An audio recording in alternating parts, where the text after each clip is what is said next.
ఏం సైదులు ఏంటి ఇలా వచ్చావు? మీ చిన్నల్లుడు గారు బండి తీసుకురమ్మన్నారండి. ఎవరు? మా చిన్నాడు గారా? దేనికి? ఏవో సామాన్లు తీసుకెళ్లాలంటండి. సామాన్లు తీసుకెళ్ళేంటి? నువ్వేదో పొరపాటుగా ఉంటావయ్యా. పొరపాటుగా చిన్నమామ గారు, నేనే రమ్మన్నాను. మహా బట్టలు సామాన్ త్వరగా సర్దాయి, బండి వచ్చేసింది. బట్టలు సర్దడం ఏంటండి? ఎక్కడికి వెళ్తున్నారు? మేము ఇల్లు మారుతున్నామండి. ఇల్లు మారుతున్నారా? అవును, సుబ్బారావు తోటలో మంచి గెస్ట్ హౌస్ ఉంది, అడిగితే ఆయన సరే అన్నారు.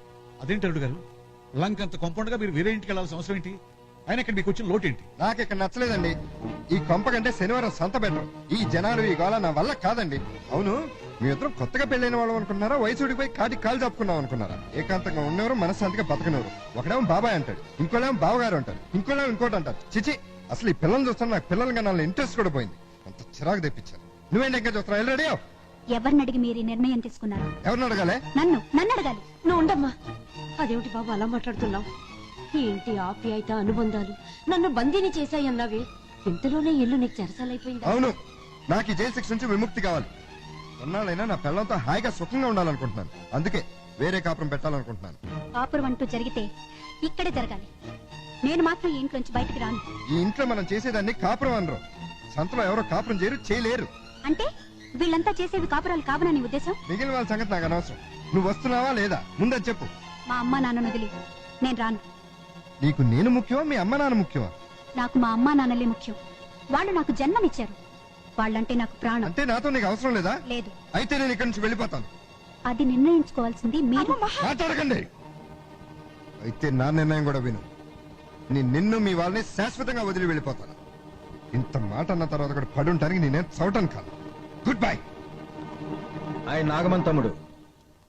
అమ్మాయి ఏదో తెలియక మాట్లాడింది, ఆయన లోపలికి రమ్మను. ఇక ఇంట్లో వారి ప్రశాంతతకి ఏ భంగం ఉండదని చెప్పు. మందలో బతుకుతూ ప్రశాంతంగా ఉండొచ్చు అనుకోవడం అవివేకం. ఇక్కడ ఆయన మంద అనుకునే మనుషులు ఎవరో ఉండబట్టలేదని చెప్పు. మనమందరం ఈ ఇంట్లోంచి వెళ్ళిపోతున్నాం. నాన్నా? అవునమ్మా, ఇది నీ ఇల్లు. ఇక్కడ నువ్వు ఉండటమే ధర్మం. పని మనుషులకు కూడా సొంత ఇల్లు కట్టించిన ఈ రాఘవరావు చిన్న కూతురు పరాయి వాళ్ళ ఇంట్లో అద్దెకుంటే అది మన వంశానికే అవమానం అమ్మా. అందుకే ఆయన నువ్వు కలిసి ఇక్కడే ప్రశాంతంగా ఉండండి. ఏంటంతా అలా నిలబడి చూస్తున్నారు? వెళ్ళి సామాన్లు సర్దండి. రేయ్, రండిరా. చిన్నానా, మీరైనా నాన్న నాపండి. చూడమ్మా, అన్నయ్య నిర్ణయం ఏదైనా మా నిర్ణయం కాదని ఇంతవరకు అనుకోలేదు. ఇక మీదట కూడా అనుకోలేదు. నన్ను క్షమించు. మురళి, ఏంటిది ఇలా జరిగిందేంటి?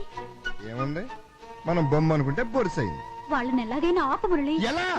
నాన్ స్టాప్ గా వేరే లెవెల్లో ఓవర్ యాక్షన్ చేసి ఇప్పుడు సడన్ గా ఆపమంటే ఎలా? అయినా నిన్నేదో గొడవ పెట్టుకోమంటే తల్లి తండ్రి ప్రాణం అనుకుంటే ఓ సెంటిమెంట్ పండించేసావు. దాంతో మీ నాన్న ఐస్ అయిపోయాడు. ఇప్పుడేమో ఆపమంటున్నావు. ఎలా? నావల్ కదా. అలా అనొద్దు మురళి. నువ్వేం చేస్తావో నాకు తెలీదు. వాళ్ళని ఎలాగైనా ఆపు ప్లీజ్. ఇన్నాళ్ళు నా బిడ్డ నన్ను కాదని పెళ్లి చేసుకుందని, భర్త కోసం కన్నవాళ్ళను కూడా లెక్క చేయలేదని ఎన్నో నిద్రలేని రాత్రులు గడిపాను. మూడో కంటికి తెలియకుండా నా కన్నీళ్లు నేనే దిగమెక్కున్నాను. కానీ ఇందాక నా బిడ్డ ఏముందో విన్నావా? ఎంచుకున్న భర్త కన్నా పెంచుకున్న తండ్రి ఎక్కువని.